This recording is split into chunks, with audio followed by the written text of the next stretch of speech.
Hello guys, welcome back to my channel once again. Storyline for you presents Narcos season 3 episode 1।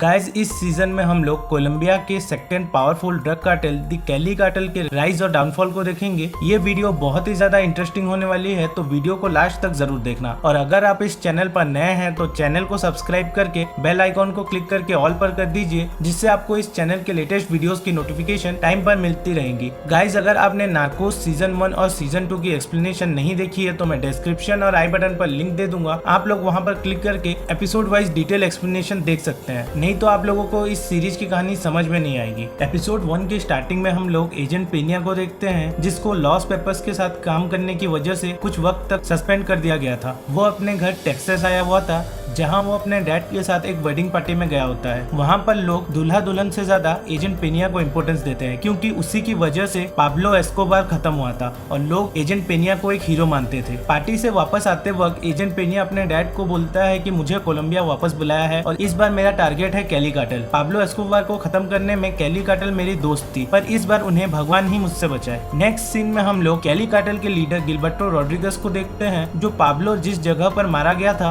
वो वहाँ पर आया हुआ था और गिलबर्टो बहुत ही जल्द एक डिसीजन लेने वाला था, जिसके बारे में हमें आगे पता चलेगा। पाब्लो के मारे जाने के बाद कैली कार्टेल ने अपने पाउडर के बिजनेस को बहुत जल्दी ग्रो कर दिया था और उन्होंने डिस्ट्रीब्यूशन नेटवर्क्स बनाए थे यूरोप, मैक्सिको और यूएस में। इनके लिए काम करने वाले ज्यादातर लोगों को ये नहीं पता था कि वो कैली कार्टेल के लिए काम करते हैं। वो अपने पाउडर के बिजनेस को एक कॉर्पोरेट कंपनी की तरह चलाते थे। So guys without any delay चलिए मिलते हैं कैली कार्टेल के मैनेजमेंट टीम से। इनमें से कुछ लोगों को हमने सीजन 2 में भी देखा था। जहाँ पाब्लो लाइमलाइट में रहना पसंद करता था, वहाँ कैली कार्टेल के पार्टनर्स शेडोज में रहना पसंद करते थे। तो गाइस नंबर 1 पे है पाचो हरेरा, जो पाउडर की सिक्योरिटी और डिस्ट्रीब्यूशन का हेड था। सेकंड में है चेपे सेंटा क्रूज, जो कि कैली कार्टेल के न्यूयॉर्क बिजनेस को हैंडल करता था। थर्ड में आता है मिगुएल रोड्रिगेज, जो कि इस पूरे कार्टेल के फाइनेंस को मैनेज करता था, जैसे पाउडर से होने वाली इनकम और किस गवर्नमेंट ऑफिशियल को कितनी रिश्वत देनी है। और एंड में आता है कैली कार्टेल का सीईओ गिलबर्टो रोड्रिगेज, जो इस कैली कार्टेल का मास्टरमाइंड था। नेक्स्ट सीन में हम लोग रोड्रिगेज ब्रदर्स को देखते हैं, जिनके घर में आज रात को पार्टी थी। आज पार्टी में रोड्रिगेज ब्रदर्स एक इम्पोर्टेंट अनाउंसमेंट करने वाले थे।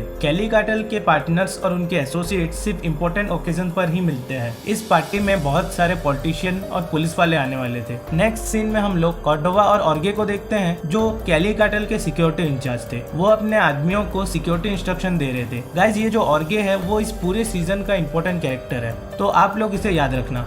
आज ऑर्गे का कैली कार्टेल के साथ लास्ट डे था, क्योंकि वो ये जॉब छोड़कर अपनी एक सिक्योरिटी कंपनी स्टार्ट करने वाला था और ये सब काम वो मिगुएल रोड्रिगेज के अप्रूवल से कर रहा था। नेक्स्ट सीन में हम लोग एजेंट पेनिया को देखते हैं, जो यूएस एम्बेसी पहुंच चुका था और इस बार एजेंट पेनिया का प्रमोशन हुआ था एज डीईए कंट्री ऑफिशियल। अब सारे डीईए के एजेंट्स एजेंट पेनिया के अंडर में काम करेंगे। एजेंट पेनिया आते ही वो कैली कार्टेल के बारे में सारे इन्फॉर्मेशंस को स्टडी करता है, जिससे उसे पता चलता है कि मायामी में यूएस कस्टम्स और डीईए का एक जॉइंट ऑपरेशन हुआ था और इस ऑपरेशन का नाम था कॉर्नरस्टोन। इस ऑपरेशन से डीईए को कैली कार्टेल के बारे में एक लीड मिला था। डीईए ने कैली कार्टेल के लिए काम कर रहे एक आदमी को पकड़ा था, पर वो अपना मुंह नहीं खोल रहा था। तो डीईए के एजेंट्स कैली में रहने वाले उसके भाई एंड्रेस को कॉल करते हैं और उसे मिलने को बुलाते हैं, जहां पर डीईए एजेंट्स एंड्रेस को बोलते हैं कि अगर वो अपने भाई को जिंदा देखना चाहता है तो वो रोड्रिगेज ब्रदर्स के इस पार्टी में जाकर कैली कार्टेल के बारे में सारी इन्फॉर्मेशन लेकर आएगा। एंड्रेस इसके लिए मान जाता है। नेक्स्ट सीन में हम लोग एम्बेसडर क्रॉसबी और एजेंट पेनिया को देखते हैं, जहां एम्बेसडर क्रॉसबी एजेंट पेनिया को बोलते हैं कि कैली कार्टेल को खत्म करना पाब्लो जितना आसान नहीं होगा, क्योंकि अब कोलंबिया के प्रेसिडेंट चेंज हो चुके हैं और वो नहीं चाहते कि यूएस उनकी कंट्री के मैटर्स में इन्वॉल्व हो। क्रॉसबी एजेंट पेनिया को बोलते हैं तुम्हें जो भी करना है करो, लेकिन संभल कर। नेक्स्ट सीन में हम लोग कैली कार्टेल के रात में चल रही पार्टी को देखते हैं, जहां एंड्रेस वेटर बनकर एक हिडन कैमरा लगाकर उस पार्टी के सारे इंपॉर्टेंट लोगों की फोटो ले रहा था, पर ऑर्गे उसको पकड़ लेता है। ऑर्गे एक अच्छा आदमी था, वो एंड्रेस के बारे में सब कुछ जानता था। वो एंड्रेस से हिडन कैमरा लेकर उसे वार्निंग देता है, अगर वो जिंदा रहना चाहता है तो वो आज रात को कैली सिटी छोड़ के चला जाए, नहीं तो वो मरेगा। नेक्स्ट सीन में हम लोग कैली कार्टेल के लीडर गिलबर्टो रोड्रिगेज को देखते हैं, जो इस पार्टी में एक इम्पोर्टेंट अनाउंसमेंट करता है। कैली कार्टेल 6 मंथ्स के बाद अपने पाउडर के बिजनेस को बंद करने वाला था और इन लोगों का गवर्नमेंट के साथ नेगोशिएशन चल रहा है सरेंडर करने को लेकर। ये लोग गवर्नमेंट के साथ एक एग्रीमेंट करने वाले हैं, जिसमें ये अपने सारे लैब्स और ट्रांसपोर्ट रूट की डिटेल्स गवर्नमेंट को दे दे देंगे और इन लोगों ने अब तक जितना भी पैसा कमाया है पाउडर के बिजनेस के थ्रू वो ये रख सकते हैं। ये लोग खुद को सरेंडर करके बहुत कम टाइम के लिए जेल जाएंगे और वहाँ से वापस आने के बाद ये लोग अपने लीगल बिजनेस को संभालेंगे, जिससे वो लोग मिलियनर्स ही रहने वाले थे। तो अब इन 6 मंथ्स में ये लोग ज्यादा से ज्यादा पाउडर प्रोडक्शन करके उसे सेल करेंगे, जिससे ये लोग मैक्सिमम प्रॉफिट अर्न कर सके। इस अनाउंसमेंट के बाद पार्टी में बहुत सारे लोग जो कैली कार्टेल के लिए काम करते हैं इस डिसीजन से नाराज हो जाते हैं और ये सब गिलबर्टो का भाई मिगुएल उन्हें देखकर समझ जाता है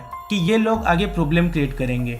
वो ऑर्गे से मिलता है और उसे बोलता है कि अब इन 6 मंथ्स में बहुत सारे लोग हमें मानना चाहेंगे, तो तुम हमारे सिक्योरिटी के लिए 6 मंथ्स के बाद रिजाइन करना। ऑर्गे इस सब से बहुत ज्यादा परेशान था पर वो मान जाता है। नेक्स्ट सीन में हम लोग एजेंट पेनिया को देखते हैं जो CIA के स्टेशन चीफ एजेंट स्टैशनर के साथ था, जहां स्टैशनर एजेंट पेनिया को बोलता है कि इस बार पाब्लो के टाइम पर जितना खून खराबा हुआ था ऐसा नहीं होना चाहिए। कैली कार्टेल इस बार सरेंडर करने वाली है और उन्हें वॉशिंगटन का भी सपोर्ट है, तो तुम इसमें इस बार इन्वॉल्व मत होना। मैं जानता हूँ कि आज तुम्हारे एजेंट्स कैली में एक ऑपरेशन कर रहे हैं पर तुम्हें कुछ भी इन्फॉर्मेशन नहीं मिलेगा। स्टैशनर ने ऐसा क्यों कहा ये हमें आगे पता चलेगा। नेक्स्ट सीन में हम लोग उन 2 एजेंट्स को देखते हैं जो कैली में होते हैं। तभी उनके डोर के पास किसी ने एक अनडेवलप्ड फिल्म छोड़कर चला गया। उन्हें लगता है कि ये जरूर एंड्रेस होगा जिसे इन्होंने पार्टी में भेजा था, पर जब वो इन फिल्म को डेवलप करते हैं तो उन्हें पता चलता है कि कैली कार्टेल उन पर नजर रख रही थी। गाइस अब आप सोच रहे होंगे कि ये तो सीक्रेट ऑपरेशन था DEA का जिसमें कोलंबियन पुलिस भी इन्वॉल्व नहीं हुई थी, तो कैली कार्टेल को इनके बारे में कैसे पता चला। गाइस कैली कार्टेल सिर्फ $1 बिलियन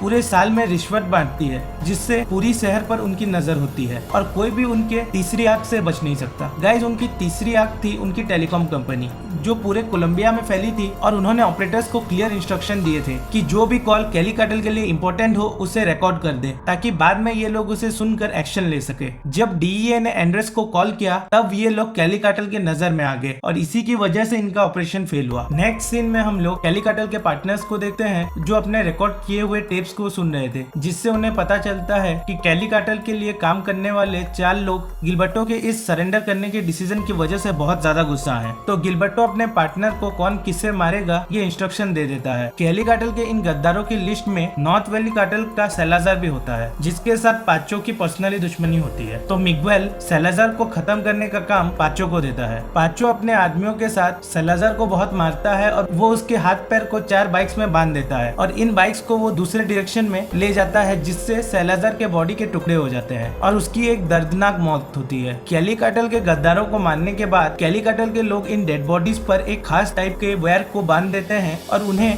कैली सिटी के पास जो काउका रिवर थी वहाँ पर इन बॉडीज को फेंक देते हैं। रात में जब इन बॉडीज में पानी भरता है और ये फूल जाती है तो वायर्स की वजह से इन बॉडीज के छोटे छोटे पीसेस हो जाते हैं और इन पीसेस को मछलियाँ खा जाती हैं। और गाइस जब डेड बॉडी ही गायब हो जाएगी तो क्राइम को प्रूफ करना बहुत ज्यादा मुश्किल है। ये चीज कैली कार्टेल को पाब्लो से अलग करती है। कैली कार्टेल अपने पीछे कोई भी सबूत नहीं छोड़ता और ये लोग गलती भी नहीं करते। कैली कार्टेल से जो भी उलझता था वो गायब हो जाता था हमेशा के लिए। इसी के साथ एपिसोड 1 यहीं पे खत्म होता है। नेक्स्ट एपिसोड में हमें पता चलेगा क्या एजेंट पेनिया कैली कार्टेल को पकड़ पाएगा या नहीं। अगर आप लोगों को मेरा एक्सप्लेनेशन अच्छा लगे तो इस वीडियो को like, share and subscribe the channel. Thanks for watching.